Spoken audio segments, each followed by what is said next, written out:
Hello, good morning po sa inyong lahat at isa pong kagalakan na makita po kayong lahat at salamat po sa Panginoon that you are there in God's house dyan po sa Bacoor at purihin po ang Panginoon na nagkasama-sama po muli tayo at good morning po at it's nice to see all of you. Beautiful faces, nagagandahan at nagwagwapuhan ng mga anak po ng Panginoon. At bago tayo magsimula sa salita ng Diyos, batiin niyo muna po yung mga katabi niyo. Yan. Amen. Purihin ang Panginoon. It's nice to see all of you. Preacher Noel, pogi pa rin. Amen. At meron ng Canadian dito. At muli po, kung po yung lingkod, Pastor Joshua Orias, na bumabati po from Canada at salamat po sa Panginoon na patuloy po tayong ginagamit dito at salamat po sa Panginoon na kami po ay nagkasama-sama sa family, nagpapatuloy po ministry dito at patuloy po kami panalangin, kami po ni Ma'am Shi, ni Caleb na ingatan po kami ng Panginoon dito at marami po tayong contacts na ma-meet, na lalong maraming mag-pray din sa atin at maging partner, no? At salamat po sa Panginoon, although your pastor is absent, ay wala po dyan sa Pilipinas, nakikita ko po sa mga post, sa mga pictures natin na kayo po ay nagpapatuloy sa Panginoon at kayo po ay namimiss ko na, namimiss po namin kayong lahat at pag-pray nyo po kami patuloy as we continue on serving the Lord. Right now, we are assisting Pastor Ricky dito po sa Tifila. And it's a blessing na maging part sa gawain po dito. Kaya po, tayo po ay patuloy na magtulungan sa biyaya ng Panginoon. No? Although tayo po ay malayo sa isa't isa, ay alam ko po na gagamitin po tayo ng Panginoon. Alright? So, open your Bible in the book of 1 Thessalonians chapter 2. 1 Thessalonians chapter 2 until chapter 3. Alright. 1 Thessalonians chapter 2. And we will read from verse 17. Pagpapatuloy po natin ang ating pag-aaral sa book of Thessalonians. And this morning we will talk about the brotherly love. Brotherly love in the church. The brotherly love in the church, no? Ano ba yung qualities of brotherly love, mga kapatid? Alright? So, binabati po natin lahat ng ating mga members watching online and at the same time, mga nandyan po sa church, no? Happy Lord's Day po sa inyong lahat. At purihin po ang Panginoon. At ngayon po dito sa Canada ay Sabado ng gabi, no? At the same time pero Sabado po ng gabi, 10 p.m. Alright? Kung anumang oras nyo dyan, parehas lang. Alright, 12 hours, pero gabi nga lang. Okay? So, 1 Thessalonians chapter 2 up to chapter 3. We'll be reading from verse 17 up to chapter 3. Basahin po natin yung whole chapter ng chapter 3. Before we read, let's pray. Our loving Heavenly Father, God of Abraham, Isaac, and Jacob, the God of Israel, we praise and thank you for this wonderful day. It is your day that you have made, and we will rejoice and be glad in it. Lord, bless your people that are present, sitting, watching online, and Lord, we lift up to you each and every one, including, Lord, our brethren that are sick. You know them, Lord. We pray. We lift up to you, Sister Eden. We lift up to you, Sister Maria Fe, and other brethren, Lord, na meron pong mga karamdaman ngayon, ay pagalingin niyo po sila at samahan niyo po sila, Panginoon. At kami rin naman po dito sa Canada, ingatan niyo po at ang ministry po dito, Pastor Ricky at mga brethren po. At Lord, we ask for your wisdom, your guidance for us this morning. Please be with us and bless your people, bless your word. I'm your servant, Lord. Patawarin niyo po ako sa mga pagkulang pagkakasala. Sa aking sarili, wala akong magagawa. It's only by your grace and by your mercy. This I ask and pray in the precious name of our Lord and Savior Jesus Christ. Amen, amen, and amen. Alright, so this morning we'll talk about the qualities of brotherly love. The qualities of brotherly love. Napakahalaga po ito sa atin bilang mga mananampalataya na tayo po bilang anak na po ng Panginoon, as a child of God, we need to love one another. No, the Bible says that the greatest commandment is to love the Lord thy God with all thine heart, with all thy soul, with all thine mind, and also to love your neighbor as yourself. Lalo na higit ang ating kapwa mananampalataya.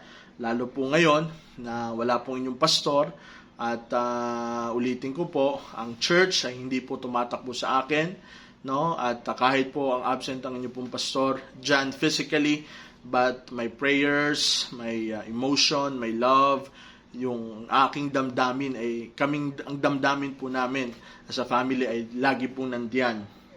Kaya tayo din bilang mga mananampalataya, panatiliin po natin ang pag-ibig sa bawat isa. At dito po sa Thessalonians, as we recall, this is one of the young church na sinimulan po that Apostle Paul started. No, it's almost 10 months, a year na siya po'y sumulat po muli. And last time we talked about the beauty of God's Word. And ngayon pag-usapan po natin as we pass through this First Thessalonians. Now, the whole book is, we will talk about the brotherly love. It's very, very important, no? Yung katabi mo, tingnan mo yung katabi mo. Yan, tingnan mo yung katabi mo ngayon na kasama mo ngayon, no? Sa iyong kanan at kaliwa. Yan ay kapatid mo sa Panginoon, no? Sabi mo sa katabi mo, brother, sister, no? Ay mahal tayo ng Panginoon at higit sa lahat mahal kita, no? Hindi yung ibang pagmamahal, kundi pag-aaralan po natin, ito po yung tinatawag po natin na Philadelphia, no? Ang brotherly love na babasahin po natin mamaya ay very evident sa church ng Thessalonians na pinakita din naman ni Apostle Paul. Alright? At very timely kasi si Apostle Paul, he wrote this in Corinth, and he is missing the church. He is not there physically. That's why he wrote the letter to Thessalonians. Halos katulad ko na wala po ako dyan ngayon sa Pilipinas, and hindi po, sa totoo lang po, no, hindi po madali na mawalay po sa church, no, dahil marami po tayong trabaho dyan, marami pong mga kailangang pagministeran, at salamat po sa Panginoon for faithful men and women, mga church staff, mga preachers, at kayo po na uma-assist po sa gawain. At tayong lahat po ay equal sa Panginoon. Hindi po porket si Preacher Mark ay hindi pastor, but he is my fellow servant. Si Sir Avi, Brother Peter, Preacher Noel, Preacher Johnny, yung mga preachers po natin dyan, yan po ay fellow servant. Sila po ay kamanggagawa ko. While in my absence, they are not doing it for the sake of me, but they are doing it for the Lord. And I really appreciate their effort, no? Yung mga preachers natin dyan na talagang masipag during the week gumagawa para sa Panginoon, to run all the things in the church. That's why I really appreciate you guys. Just keep on. Tayo dyan sa church, patuloy natin silang ipanalangin. No, nakakatawa po, souls are being saved, people are getting baptized, work, Bible studies are being opened, film showings are just continuing on, sick brethren has been visited, no, yung mga juniors natin, I think next week magkakaroon po sila ng tawag nito, ng outing ba yon, si Sir Abs, no? So magkakaroon sila ng retreat, lahat ng mga young people natin, mga juniors especially, no? Kaya praise God for your faithfulness. Nakita ko yung mga juniors natin namimigay ng tracts, so winning, no? Wow, it's amazing to see na the church is continuing on. That's why yun talaga yung mindset na hindi talaga sa pastor na nakadepende, hindi po talaga sa tao. It's all upon God. It is God's work, it is God's ministry, it is God's kingdom, not my ministry, is not of myself. And my duty as your pastor is just to train you, to equip you, and nga lagi ko sinasabi sa inyo, darating ang araw that you will be on your own. At ito na ngayon, no? In a moment, you are on your own. but God is with you, and I really appreciate it, your effort doing the ministry. Although hindi perfect, may mga bagay pa rin na hindi talaga natin ma-perfect, pero ganun lang yan. Pero as your pastor, seeing you doing the ministry, Bible studies, BSMT, nagtutuloy pa rin tayo sa BSMT. No, kaya mga members, lahat tayo dyan sa BBC Brethren, let's be part, let's be involved, no? Reaching one another, at lalo po ngayon, our mindset is to get more churches, to build more churches for God's kingdom. No, at that's why we really need men and women in the ministry. That's why if you're available, if you are willing, no, pastor, wala akong alam, di ko pa kaya. No, you could be part. No, you could be part, involving yourself in little things. No, giving out tracts.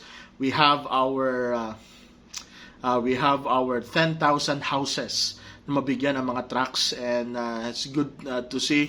According sa report na marami nang nabibigyan.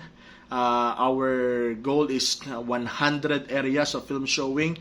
Nakaka-20 na po tayo by God's grace. And lahat po yan ay nangyayari. No? Tandaan niyo po mga kapatid, church is not a building. Church is an organized congregation of born-again, scripturally baptized individuals meeting in a given place. Although, hindi pa tapos ang building natin, Brother Arlan, no? And I really appreciate Brother Arlan for working it out despite of my absence, working our papers. Pag-pray nyo po na mabigyan na po tayo ng permit.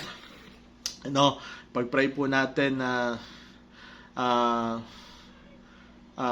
dyan po sa munisipyo ay maging smooth lahat, hindi po magkaroon ng korupsyon.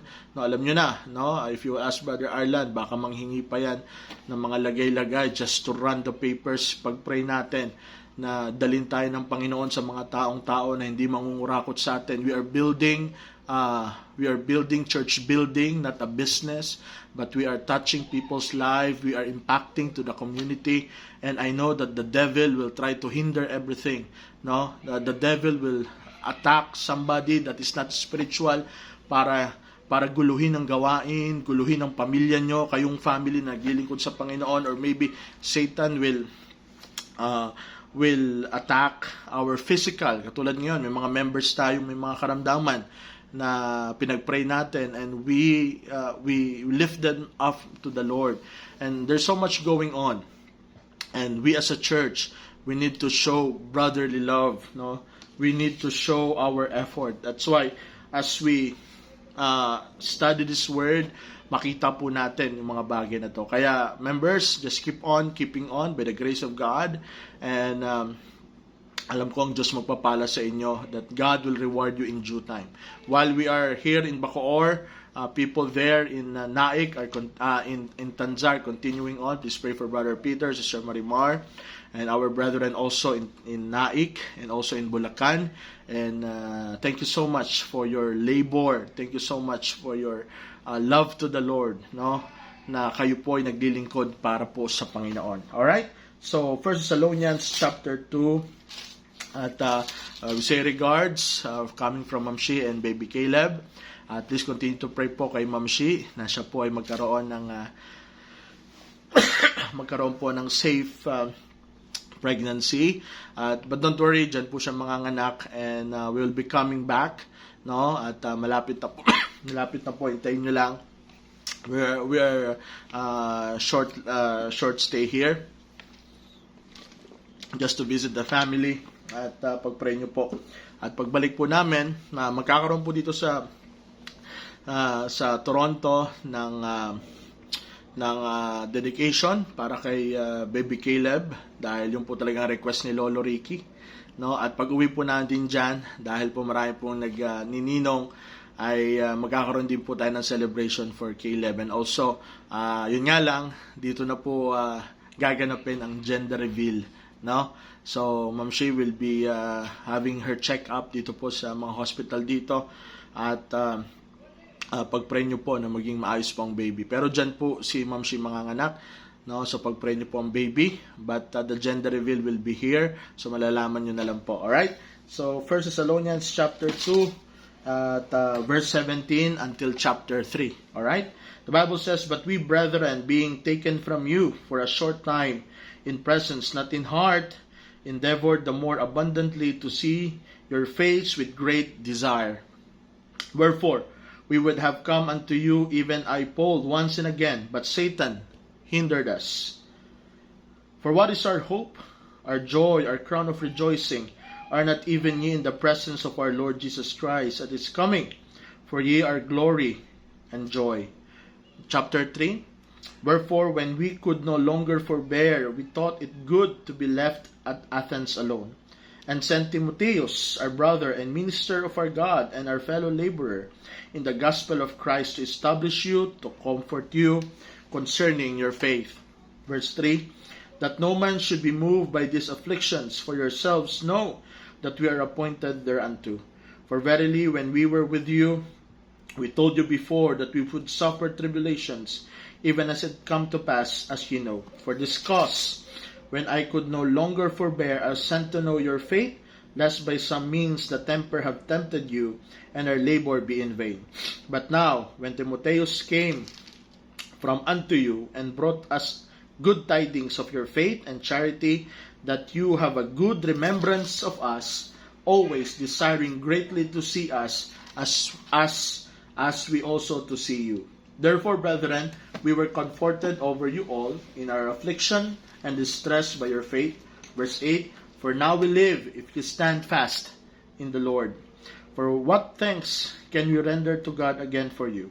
For all the joy wherewith we joy for your sakes before our God, night and day, praying exceedingly that we might see your face, and might perfect that which is lacking in your faith.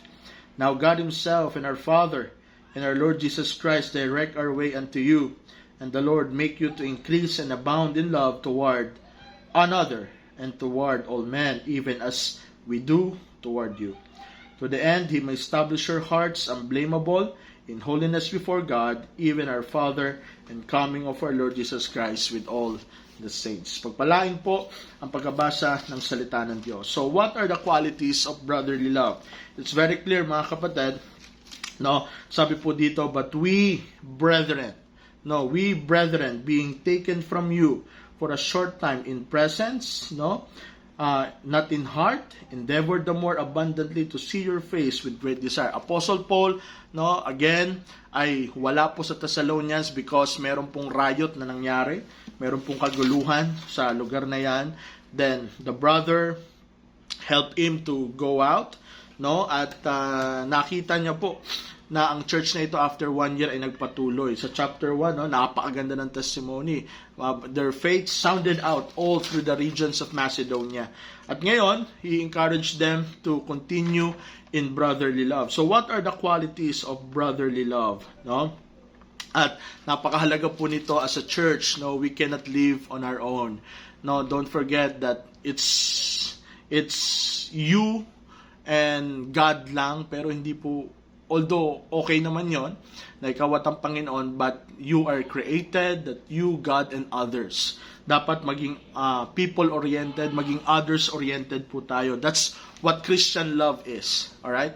And people are trying to wonder, at kaya nga kadalasan may mga tao, alam nyo, may mga dahilan na bakit nila ayaw umattend sa church. Why? Because some of them, according to the survey, that Christians are cold and uncaring, malamig at walang pakialam, At isa pa, that ang iniisip lang ng church is all about money, Kaya ayoko mag-church kasi puro pera lang yan. So, yan po yung naging mindset ng maraming tao. Hindi po natin masisisi dahil kadalasan yung po ang napapakita po ng ilang mga simbahan. Some other churches, yun po napapakita nila that wala silang pakialam sa ibang tao, they are cold and uncaring, at baka nga yung katabi mo, hindi mo pa nakamayan, hindi mo pa nangitian, maybe you're just walking to the church, nakayuko lang, at you're just attending, then mamaya uwi na. So, it's very cold and uncaring, and that's one of the reasons why people are not coming to church. So, we need to show the qualities of brotherly love. And number 1, mga kapatid, is desires other. One of the qualities of brotherly love is he or she desires other. Ninanais no? Hindi nagnanasa, no? Iba 'yon, masama 'yon, pero ninanais na makasama ang bawat isa. One of the qualities, no, of a real believer, a real Christian, mga kapatid, is that he is longing to be with his fellow brothers and sisters. Yan po ang katangian ng isang tunay na mananampalataya, no?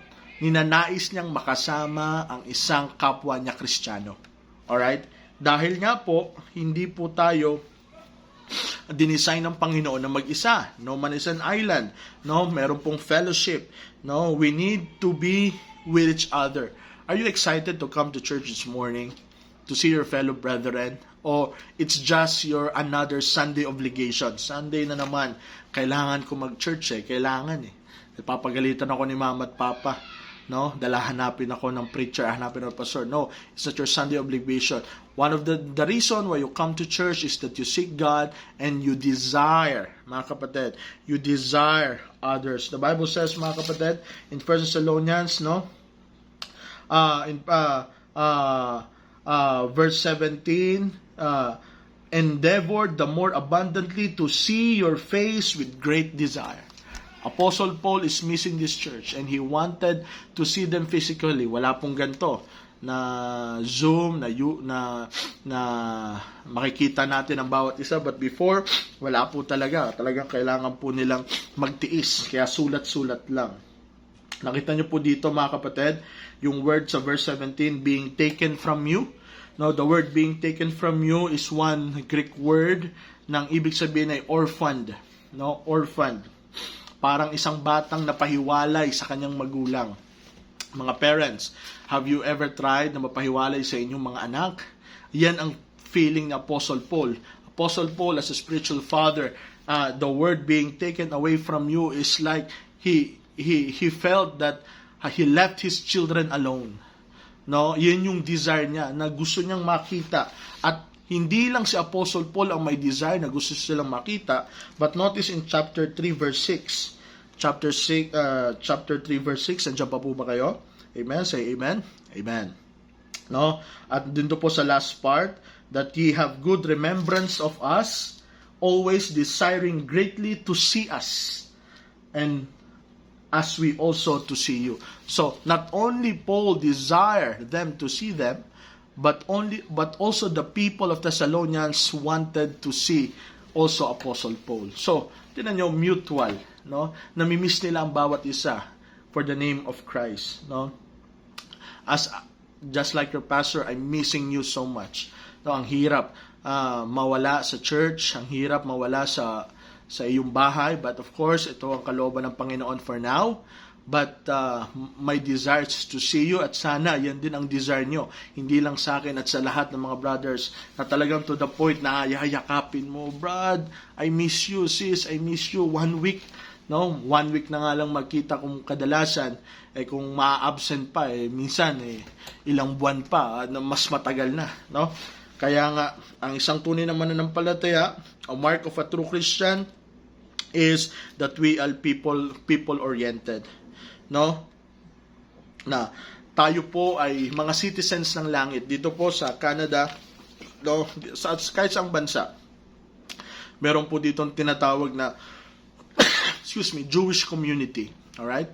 At sa Jewish community, mga kapatid, makita mo, sobrang lalaki ng mga bahay nila, sama-sama lahat ng mga Hudyo. At doon po, malapit sa kanila, doon po nakatira yung mga Filipino community. Doon po sa tinatawag dito na Butter Street. No? Ang daming Pilipino. Pag dumaan ka dito sa halos middle ng Toronto, ay makita mo sobrang dami ng Pilipino at doon sila nakatira halos lahat. Why? Bakit ang isang foreigner, why a foreigner will need to be together with his fellow countryman? Why? Because merong isang emosyon, merong isang salita, no? Dito po sa Toronto, ang dami pong mga Ilocano dito. Kaya pag nakikita ko dito yung mga Ilocano, naalala ko sila Brother Daryl, na sila Sir Nympha, no? Dami Ilocano dito at mga kanya-kanyang mga salita, no? So they are one in community. At tayo po, Bisaya, Ilonggo, Ilocano, Manileño, but if you're brothers and sisters in Christ, we are the citizens of heaven. Alright? We are a citizen of heaven. So, we are one community. Kaya nga dapat lagi nating namimiss ang bawat isa, mga kapatid. We desire to reach, other people. We need to see each other's faces. Kailangan natin makita ang bawat isa. Huwag kang maging others, At yung biro nga natin, yung iba sobrang yaman, Sa sobrang yaman nila, nakabili na sila ng sarili nilang mundo. They're so rich that they could able to buy their own world. A lot of people, and even Christians, are living in their own world as if you have no intention. It is not being Christ-like, mga kapatid. You cannot live alone. You can live what you want, but hindi ka tatagal, hindi ka makakarami, The work of the Lord, each other will bring us to collaboration, and when we are collaborating, we could do more for the Lord. Amen? Kaya po, don't be complacent na mabuhay mag-isa. Message me, Pastor, I need help. We need each other. Kailangan mo ng kausap. There's a lot of preachers there, preacher's wife, brothers and sisters. Sana after the service, hindi ka tatakbo agad at iiwan mo na ang lahat na parang hindi ka nag-church. Don't have that kind of attitude, mga kapatid. That's one of the things na kailangan po natin, na maging essential sa ating paglago, that we will not building castles. Dito po, ang lalaki ng mga bahay po dito, at kadalasan ang lalaki ng bakod to the point ay parang kastilyo, because when you are building high walls as if you are confining yourself and making yourself like a prisoner, walang pwedeng makapasok, at pagpasok mo sa loob, makita mo that he and she are alone because no connection from the outside. So let the word of God dwell with you. Let God work in your life, na kailangan natin ang bawat isa. Marami tayong magagawa. And we are talking with Pastor Ricky, and there's a lot of opportunity dito po sa Canada na gagawin po natin. We are establishing right now, at nabalitaan ko kay Brother Sil na ino-organize niya na yung CPMP. We have our missions arm, we call Church Planting Mission Ministry Philippines, and it's now being registered, and we are collaborating with Pastor Ricky and with the CPMI here in Canada, and we are meeting with Pastor Jason, the board, and all of this, mga kapatid. There's a lot of new opportunities that are waiting using BBC. Kaya mga kapatid, kung gusto mo na lalo magamit ng Panginoon, serving God, at the same time, serving your family, ay makita ka na nag-fellowship sa church. Because sooner or later, you will call the church, you will call me. Pastor, I ask prayers, I need your advices. So, you cannot reach as far as you want if you're just alone. We need collaboration. And church members, brethren, it's always my saying, na maki-fellowship, makigala ka dyan, makisaya ka dyan. And last May 1, we have a good fellowship with other churches dyan po sa Dasmariñas as our Sport Fest. And it's nice to see all those faces, winning some, losing some, but it's okay. At least we enjoy, amen? At we appreciate all those players that we have, basketball team, volleyball team, all of these teams. Thank you so much. Brother JR, good job for leading these people. And sa fellowship, mga kapatid, na makita mo mga kapwa mo Kristiyano na nagpapalakasan in sports. So that's one quality, desiring others. Number two is endures for others. Endures for others. Not only you desire for others, but also you endure for other. Notice in verse 18, wherefore we would have come unto you, even I, Paul, once and again, but Satan hindered us. If you remember, mga kapatid, gusto ni Apostle Paul nandyan sa Thessalonians, pero may riot nga At sabi niya, ito ay gawa ng dyablo. No, na-determine niya agad na ito po'y gawa ng kaaway. Sometimes doing the work of God, there's really much enduring. Mga kapatid, no, as we work with other people, kailangan talaga natin mag-sacrifice. And you see, there in the Philippines right now, I know it's very hot, no, and I really thank the Lord. Why? Even so hot, somebody are enduring under the sun, intense heat, and yet going out just to reach other people. Wow, it's so amazing. And that's enduring. Na madali na, it's so easy na hindi maghirap para sa iba. But you know what, mga kapatid? So binasa po natin na sabi po ng Bible sa verse 19, what is our hope or joy or crown of rejoicing? Are not even ye in the presence of our Lord Jesus Christ at His coming? For ye our glory and joy. Although Satan is hindering na makita ni Paul ang mga kapatiran, and yet Apostle Paul is enduring, no? As if, mga kapatid, that Satan is front of Apostle Paul, at sometimes sa ministry, ang kaaway ay nandyan para usigin tayo, para i-discourage tayo. And yet, mga kapatid, if you're just continuing on for the sake of others, you are enduring the ministry, you are enduring for others. At sabi po ng Bible, that's the crown of rejoicing. Mga kapatid, that's the crown of rejoicing.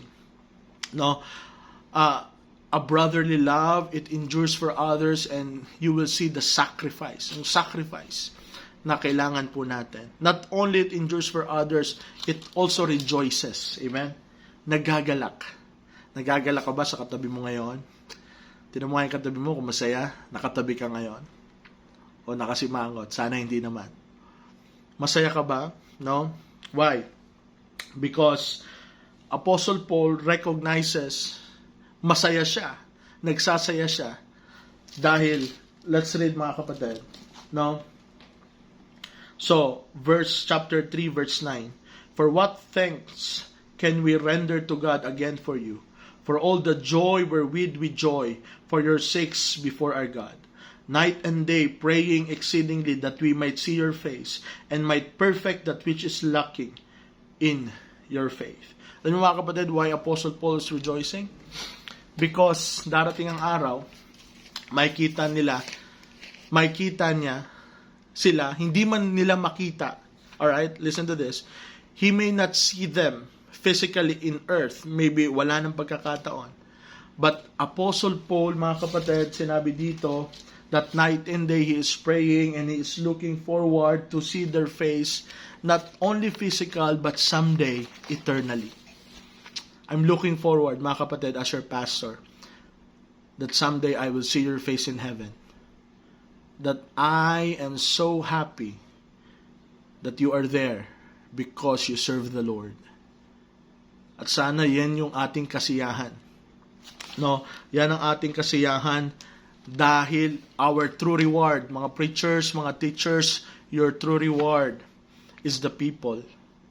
No, yung reward natin sa langit, bonus na lang yun. Pero mga kapatid, listen to this, yung mga nadala mo sa Panginoon, yung madadala natin sa Panginoon, that's our true reward. And someday we will see their face, even not physically, but they're in heaven. Sometimes, someday we will go to heaven at papasalamatan natin. Listen to this. Someday we will go to heaven and we will thank those people that being part of our lives. We will thank maybe our pastor, a missionary, a young woman, no, an elderly, somebody led you to Christ, maybe a preacher, no, whoever it is that somebody led you to Christ. But the question is there someone who will come to you and thank you that because of you, they went to heaven? Kakamay ka, magpapasalamat ka sa taong ginamit ng Diyos para maligtas ka. Sa'yo kaya, meron kayong kakamay. Meron kayang kakamay sa'yo at magpapasalamat. Ate, salamat po. Ate, kuya, preacher, pastor, salamat po. Dahil sa inyo, nagpatuloy ako sa Panginoon. Meron kaya? Because of you, somebody committed, gave their life to the Lord Jesus Christ. Folks, don't go to heaven alone. Don't go to heaven alone. Huwag kang pumunta sa langit na mag-isa. Parents, your ministry, your mission field is your family. Your mission field is your family. There's a saying, and it goes the saying like this, before your child, if you are a family in the Lord, all right, you're attending church and everything, you're a family, before your child reach 7, make sure to teach him all the way to heaven. Before your child reach 7, make sure you teach him or her all the ways of heaven. Your family is a mission field. If you're a parent, if you're a father, if you're a mother, no, don't go to heaven alone. Because it is our rejoicing, mga kapatid, that we will see.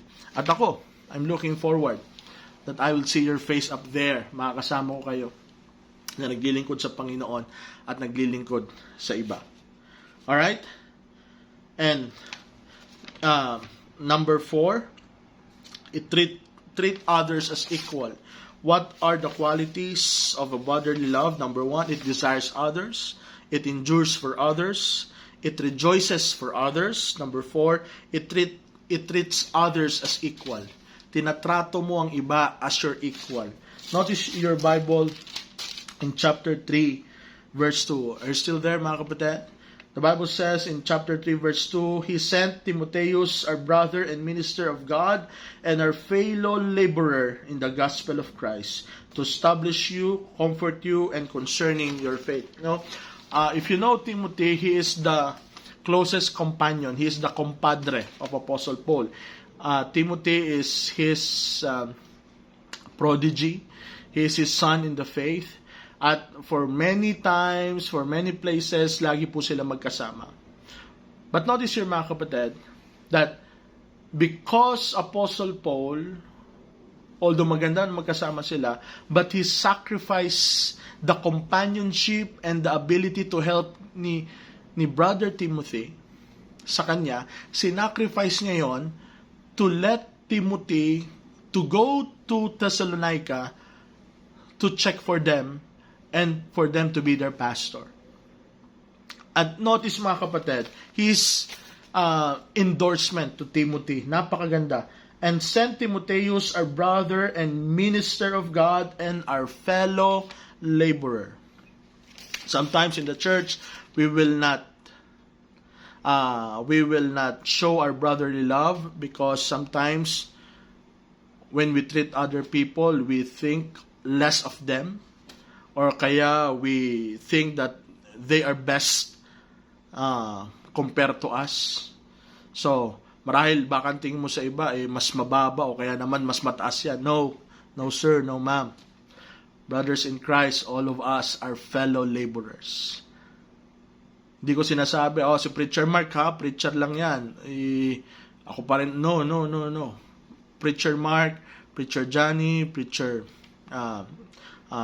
Noel, all the preachers there, they are my fellow laborers. Sila'y aking kamanggagawa. You are my fellow laborers. Because kahit wala ako, you are doing the job that I'm doing. You are my fellow laborers. At sa church, mga kapatid, wala pong pataasan. Lahat po tayo ay equal sa harap ng Panginoon. Magkakaiba nga lang ng trabaho, but it's the same. We are equal. Pare-paras tayong natutulog, pare-paras tayong kumakain, pare-paras tayong, we all the same go to the comfort room. All of us are equal. And we treat others equally. Maybe you are living in a subdivision, maybe you have a car, maybe you have a nice house, maybe you think of less of other Christians na nangungupahan lang, na maliit lang ang bahay, na mahirap lang. Don't ever think of that. We are equal with God. We are equal with the Lord. No? Treat others as equal, mga kapatid. Alright? No? So, katulad ng katawan, we are one body in Christ. Hindi pwede pag malaki ni kamay na siya'y mas mataas at mas functioning kaysa sa paa. Hindi pwede pag malaki ni mata na siya ay mas magaling kaysa sa bibig at sa tenga. All of us are functioning appropriately. We have a coordinated movement because we are one in the body. Maybe you sing in the choir, you sang special number, you drive, you cook, No, you are in the finance, you are preaching, you are teaching, whatever your ministry is, we are one with Christ. Treat others as equal. Don't be high-minded, but all of us are equal. In Philippians chapter 2, open your Bible in Philippians chapter 2. No, maliwanag to na sinabi ni Apostle Paul. Philippians chapter 2. The Bible says, verse 3 and 4, let nothing be done through strife and vain glory, but in lowliness of mind, let each esteem others better than themselves. Look not every man on his own things, but every man also in the things of others. Mga kapatid. So, hindi po mataas, kundi lowliness, humility. Let's treat each other with equal, mga kapatid. At hindi po mas mataas kaysa sa isa. Lahat po tayo dyan sa church, iba-iba man ang ating background. Here in Canada, in Toronto, it's very diverse. It's very diverse. All ethnicity, all color, maybe all nations are here. Vietnamese, Chinese, Filipino, of course, Canadian. Ang dami pong immigrants po dito. Iba't iba pong lahi. You know what? But all could afford steak. All could afford a car. Why? Because silently, no, hindi lang halata, Canada is a little bit of socialism, but everybody is equal. And that's why here, so high taxes. Pag bumili ka, for example, ng bote ng tubig, example ito, sa Pilipinas, it's 10 pesos. It's like in the Philippines, 10 pesos plus tax. It's always the words here, plus tax, plus tax. Everything is taxable. Alright, ang laki ng sahod, but everything is taxable. So, why? Because lahat pantay-pantay dito, no? At talagang lahat kaya ma-afford. Yung construction worker dito kaya magkaroon ng Mercedes-Benz, no? Yung typical na teacher kaya magkaroon ng bahay na maganda, na malaki. So, why? Because socialism, equal. But meron nga lang mga disadvantages, may advantages, no? And magulo ngayon dito because they are trying to pull down the government. They said that Trudeau is not managing it right, but I don't know. Bisita lang ako dito. But of course, there's no country that is perfect.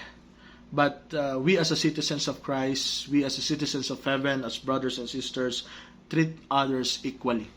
Wala pong pataasan dyan. Wala pong payabangan, wala pong payamanan, wala pong pahirapan. Ikaw naman, sa tingin mo na parang wala ka, huwag mo naman isipin na awang-awa ka sa sarili mo. Don't ever think that way. That's why, that's a problem. Sometimes we think less of ourselves compared to them. Mayayaman yan sila. No. Parehas na dugo ang nagligtas sa'yo. The same blood, the blood of the Lord Jesus Christ, that save you from your sin. No, we're equal.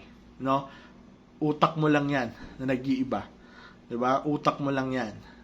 Akala mo lang na hindi ka pinapansin, but you know, especially in our congregation, maybe you will think, hindi naman ako mapapansin dito kasi marami na. No, don't ever think that. It's upon your attitude if you will think that way. Maybe I'll just transfer to other church kung saan magagamit ako, to a small church. No, wag mo ipag-pray na yung pagtatransferan mo na maliit, wag mo ipag-pray na lumago, kasi pag lumago yan, aalis ka na naman. So minsan may mga ganong kaisipan no, hindi na ako napapansin dito, hindi na ako nagagamit dito. It's just you. It's just your thinking, but it's not true. All of us are equal, no? All of us could be used by God. Okay? And lastly, mga kapatid, no, what are the qualities of brotherly love? No, it prays for each other. Prays for each other. Nananalangin para sa bawat isa. Napakahalaga po nito. Kaya nga po, some of you, I pray for you. If you have your prayer request, just message it to me or in the group chat that we have. Malaman natin. No? Kailangan po nagpapanalangin. Every day, I'm praying for you. Katulad po dito, no, sa binabasa po natin dito. Verse 10, night and day praying exceedingly that we might see your face. Night and day. Now God Himself, our Father, and our Lord Jesus Christ, direct our way unto you. And the Lord make you to increase and abound in love. That's my prayer to you, mga kapatid. That the Lord will increase and abound in love one toward another and toward all men, even as we do toward you. To the end He may establish your hearts unblameable in the holiness before God, even our Father at the coming of our Lord Jesus Christ with all His saints. Are you praying for one for another? I'm praying for you. Are you praying for me? You're praying for your brothers and sisters? Diyan po sa whiteboard na makikita nyo po, if you are facing me sa computer, nandiyan po sa kanan nyo, may nakalagay dyan mga prayer concerns. Are you praying for that? Are you kneeling down, asking for mercy and grace? Katulad ni Apostle Paul, at the end, he may establish you unblameable in the holiness before God. Walang ibang desire sa Apostle Paul that the people, Church of Thessalonians, ay mailapit nga sa pana ng Panginoon. So, we need to pray for another. We need to treat others as equal. Mga kapatid, we need to rejoice with each other. Makigalak sa nakikigalak. Makiiyak sa nakikiiyak. Alright? Ano pa? It endures for other and we desire each other. So yun pong kailangan natin. And I hope and I pray as someday, I will return sooner, no, na makita ko kayo naglilingkod pa rin sa Panginoon. Walang pinagbago. Still the same. Still hot for the Lord. Hindi mag-iiba. Dahil lahat po tayo naglilingkod sa Panginoon. Marahil nandito ka, bisita ka, wala ka pang katiyakan ng langit. Hindi aksidente, ba't ka napunta sa Bucor Baptist Church? Salamat sa nag-invite sa'yo. Mahal ka niya. Kaya ka niya dinala sa church. And you need the Lord Jesus Christ. Are you alone? Are you living in sin? Why not choose the Lord? Ask for forgiveness of all your sins. Let the Lord Jesus Christ comes to your heart and be the King of your heart, and He will take care of you. Mga kapatid, let's continue to show our brotherly love. Ang dami pang nangangailangan, ang dami pang opportunities. Don't live on your own. Let's join together, working together for the advancement of the kingdom of God. To show that we are Christians, that we love one another despite that they are not good to us, yet we will be good to them. Because that's the mandate of God. Purihin ang Panginoon mga kapatid, pagpalain tayo ng salita ng Diyos, tayo po ay manalangin. Dakilang Diyos, maraming pong salamat for the reminders this morning. I pray, O God, that You will continue to help us, be with us, and to show us the brotherly love that we need as a church. Lord, we are not perfect. Despite of our imperfection, we will try ourselves, our best, to give You all the glory and praise. Because that is what You desire. That we will show others as we have loved You, that we will also love others as well. Lord, help us to pray one for another, to rejoice one with another, to treat equal all other people, brothers and sisters. Lahat po, Panginoon, magdi-desire kami na makita ang bawat isa, na magamit ang bawat isa, because we have a brotherly love. Thank You so much, Father.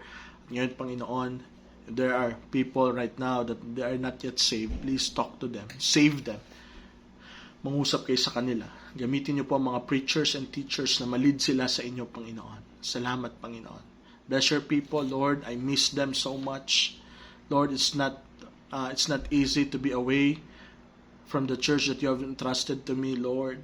Please, give me patience. Give me the long suffering that I need until I see them again. Lord, alam Niyo po kung gaano ko po namimiss ang Pilipinas, but Lord, for now, it's my duty and responsibility to be with my family and to present the work here, and know, Lord, that You will continue to work. Lord, ang mga nadi-discourage, palakasin Niyo po. Ang may mga karamdaman, pagalingin Niyo po. Ang may mga pangangailangan, bigyan Niyo po sila. Lord, I'm always praying for them and lifting them up to You. As their pastor, Lord, I'm longing to see their face again. And Lord, please strengthen them until we see each other. Thank You so much, O God, for the privilege that I could talk and to see all Your children there in Bacoor. Maraming pong salamat. Pagpalain Niyo po sila. Sa lahat ng mga nanonood online, ang lahat dyan po nakaupo, patuloy kayong gumawa at kumilos. We thank You, Lord God. This I ask and pray in the precious name of our Lord and Savior Jesus Christ. Amen. Amen. Maraming pong salamat. Preacher Mark, good job. Thank you. Brother Romel sa AVTech, good job. And greetings again from Canada. Pastor Ricky is saying his greeting to you. And I hope to see you again. Just continue on. No, marami pa tayong mga services mamaya and may mga announcement pa. Mga kapatid, just continue to give to our Project Caleb. No, meron po tayong commitment. Ngayon po ay May. No, ay meron po tayong new commitment for our Project Caleb. At para masimulan na po natin ang building construction, the moment that we will have a permit, we'll just continue on. Kaya pag-pray nyo po si Brother Arlan sa mga preachers na nag-aasikaso po niyan. So please pray. Ang ating ministry sa Naik, Tansa, Bulacan, magpatuloy at marami pa mga churches na magsimula. BSMC student, patuloy po tayo at see you soon. No, maraming po salamat sa mga members. No, I love you all. I hope to see you soon.